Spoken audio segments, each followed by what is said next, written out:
Hi guys.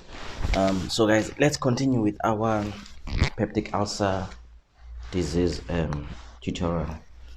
So talking about peptic ulcer disease. So we said that in part 1, when we say peptic ulcers, we're specifically talking about two types of ulcers: gastric ulcers and duodenal ulcers, not esophageal ulcers or any other type of an ulcer.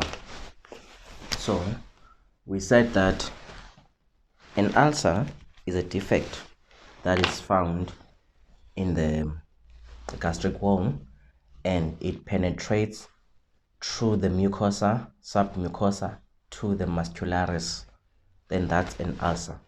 As long as it doesn't get to the muscularis, it's not an ulcer. It's likely to be gastritis. If it only affects the superficial layers of the gastric wall, like a mucosa, submucosa, it's likely to be a gastritis. So then we spoke about the hostile and the protective or the defense mechanism, the things that protect us from getting ulcers. We said we have the hostile factors, and we have got the defense mechanisms or the protective mechanisms. Protective. And we said that when it comes to the hostile factors, H. pylori, Helicobacter pylori is number 1. Number 2, the use of NSAIDs, right? And we spoke about the HCl, which is the acid that we found in the stomach, especially in cases where it's secreted in high amounts, like in hypersecretory states like Zollinger-Ellison syndrome. And pepsin has also does cause damage to the gastric wall. And then I also put, let me put risk factors, right? Let me just say these are risk factors. So the risk factors: alcohol, smoking,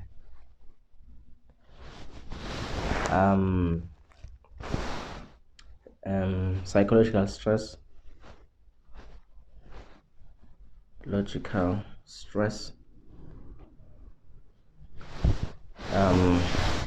caffeine,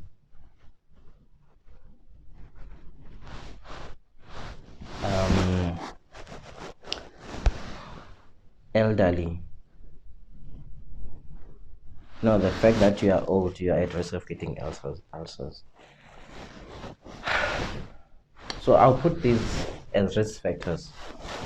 I decided to remove them from there and put these here, and put these here. So now the defense. What are the things? And we said that in order for us to stay perfectly well without ulcers, this side should balance with this side, right? The minute we have something like this, our hostile factors are overwhelming our defense mechanisms, then we are going to get an ulcer. So you want to keep it. You also, if you can, you also want to keep this like this. Have your risk factors, have your defense mechanism overwhelming your hostile factors, then you can't have ulcers. So this is what you want. You want this or this, but you don't want this. So our defense, the first one is the mucosa. Number 2, the mucus that it secretes. Number 3, the bicarb that is secreted. And number 4, the prostaglandin, the E type, and also blood flow. So we want to keep a perfect balance between these, right? There is another type of an ulcer. They call them stress ulcers. The type, they call them stress ulcers. These kind of ulcers, you get them. There's another term for them. I'm just forgetting it. There's another someone who's chronically ill, who has maybe gone a major surgery. They get these ulcers.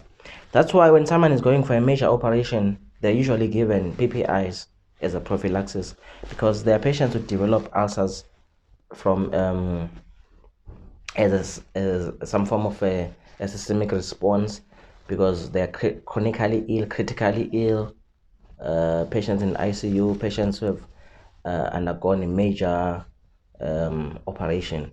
They get stress ulcers. There's a name for this. I'm forgetting it. So that's another type of ulcers. Okay. So this is what we want, guys. This is what we want. So whenever they ask you about the cause of ulcers, remember to put hostile versus defense, and then you mention them, and then mention risk factors. Mention risk factors on after that. You should mention risk factors.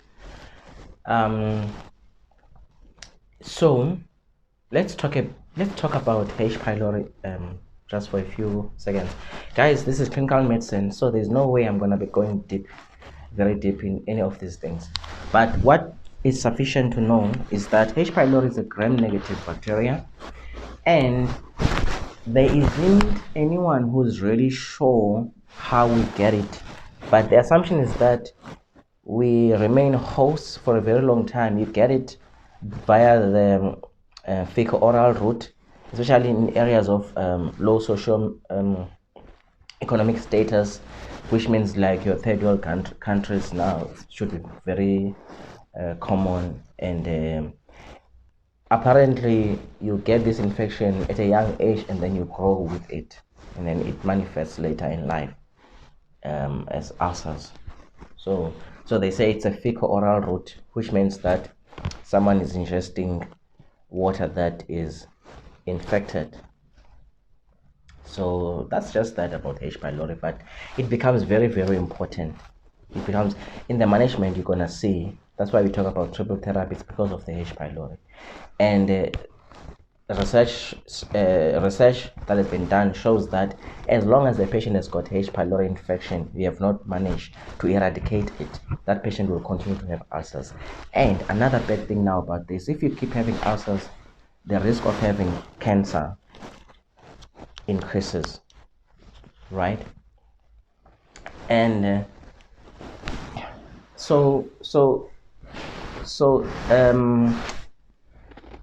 people believe that H. pylori can damage the mucosa by itself, or it can cause reduced production of bicarb and the mucus that we need, and then that's how you get ulcers.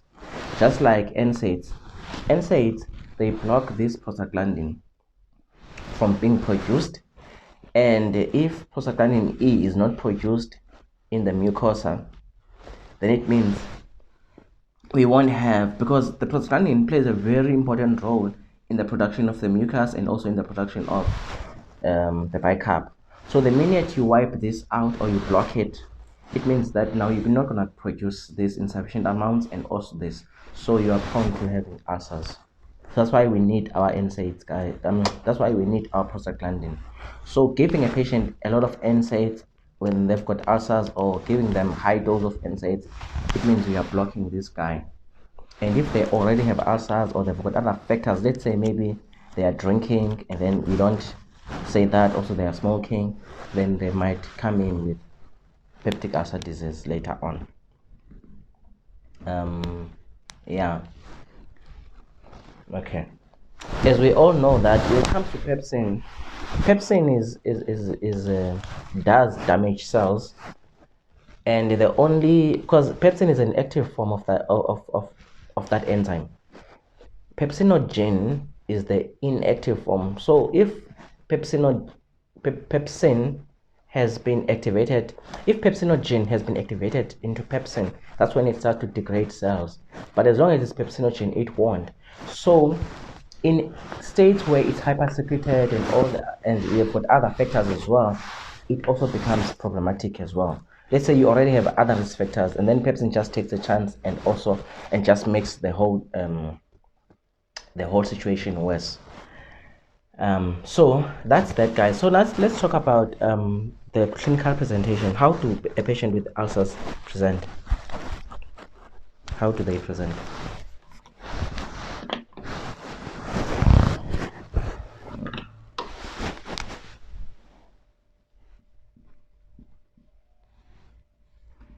You don't want to be that intern, guys, that does not even know how to treat ulcers, ne? You know, the nurses, they know how to treat ulcers. They know what should be given and all of that and all of that. So it's important to know the basic things. So the clinical presentation of a patient who's got ulcers, obviously your clinical approach will be to take history, yes, and then you do a physical examination. And also the presentation, we should also remember that the clinical presentation will depend, let's do this. So the clinical presentation will depend whether the patient is presenting with an uncomplicated ulcer,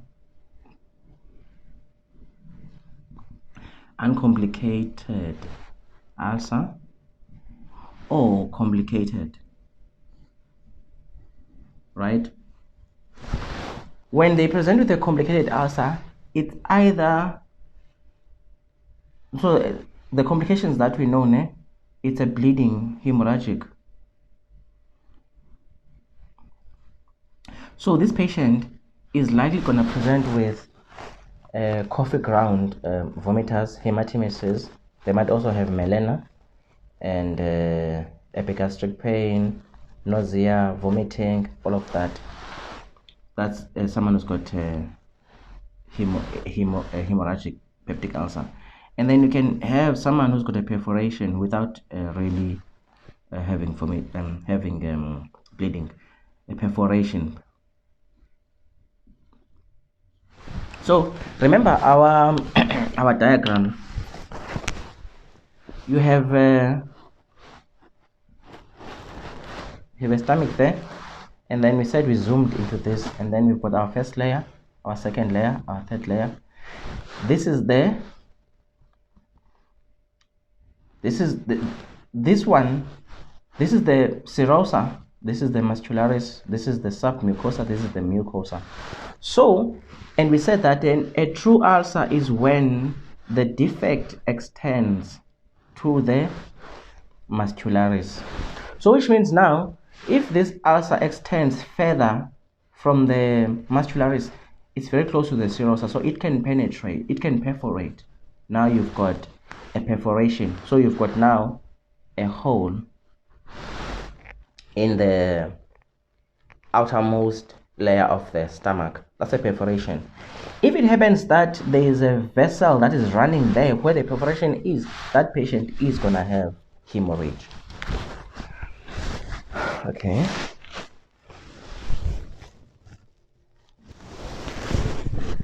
Or maybe let me do this on another video so that I can explain all of this nicely, because I don't want to run out of space. So let's meet in part 3, guys. Thank you for watching.